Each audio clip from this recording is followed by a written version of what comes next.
What's up, guys? And today we got the Flashback Carlos Hyde 92 overall, and of course no chemistry boost, just the base card itself. 89 speed, 92 acceleration. That's very important. I'm gonna talk more about that in a second. 92 agility, 93 truck, 85 brake tackle. Not the best, but not too bad, I guess.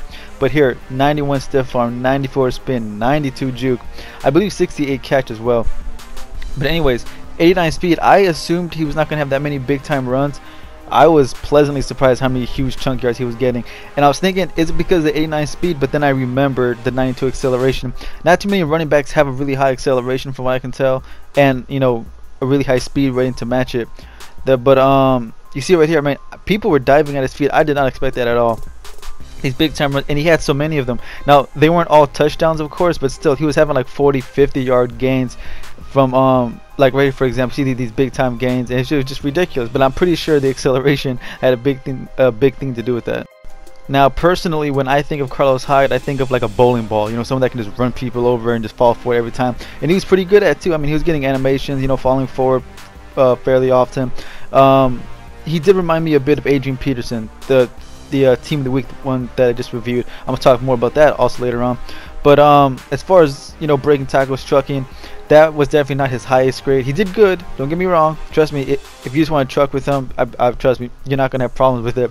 But as far as breaking tackles, like I said, 85 break tackle is not the greatest, but he had a decent amount, a lot more than I thought an 85 break tackle would have gave him.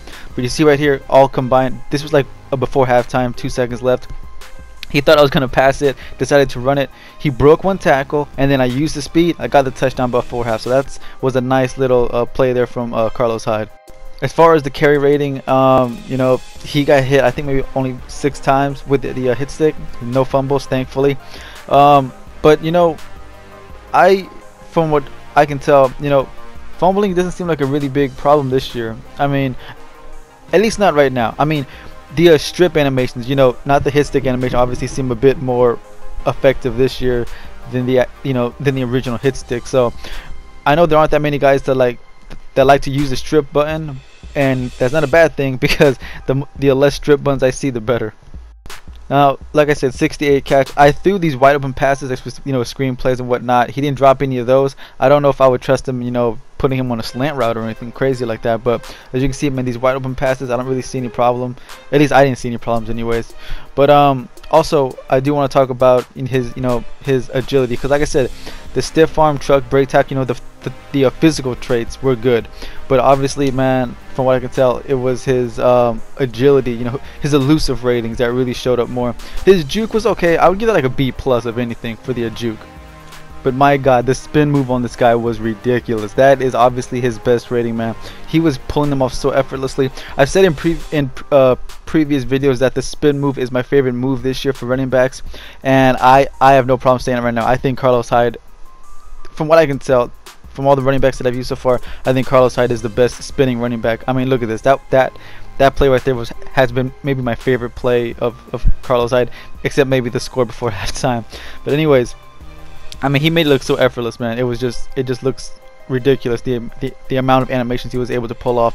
But anyways, I do feel he is a do-it-all back, just like Adrian Peterson. If you want him to break tackles, truck, stiff arm, juke, spin, whatever it is you need him to do, I feel like he can do it. I mean, look at that. He was really a fun running back to play with. Now, as far as his price tag, he goes for about $250. The team of the week, Peterson, goes for $200. This one right here. And as far as who's the better user, I think Carlos Hyde is definitely the better user. But if you're not that good with the sticks, Peterson is so ridiculously good at breaking tackles on his own. So I think Peterson would be better for you in that aspect if that's how you want to do it. But like I said, Carlos Hyde 250, Peterson 200. Of course, he did just come out, so I wouldn't be surprised if, let's say, like in a week or so, he goes down to 200, just like Peterson. So if you really want to try him out, I would say, of course, if you got the coins, go for it. Who gives a damn? You know, if you got the coins, go for it. If you're saving up and you want that do-it-all back, I would say you definitely give Carlos Hyde a try, see what he can do for you. But anyways, guys, I'll see you boys next time, and I can definitely recommend Carlos Hyde if you want to try him out. I'll see you boys later. Peace.